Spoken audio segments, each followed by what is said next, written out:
तरबूज जो है ये कुदरती तौर पे एक ऐसा ज़बरदस्त तोहफ़ा है गर्मियों में कि जो आपकी डिहाइड्रेशन के जो इश्यू होता है उसको ख़त्म करता है। यानी कि अगर आपके पानी की कमी हो जाती है तो बेहतरीन इलाज है वो तरबूज।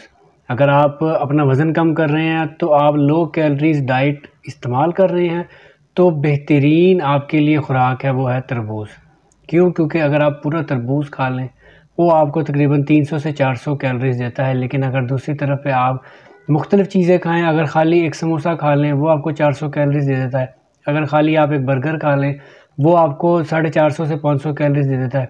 अगर खाली गुलाब जामुन खा लें वो आपको जो है अगर छोटे साइज़ का होगा तो 200-250 कैलोरीज़ दे देगा, थोड़ा-सा बड़ा होगा वो भी आपको 400-500 कैलोरीज़ दे देगा। तो यहाँ से आप अंदाज़ा लगा लें कि जो तरबूज है उसमें पूरे तरबूज में जितनी कैलोरीज़ होती हैं वो बाकी इतने ज़्यादा खानों में होती हैं।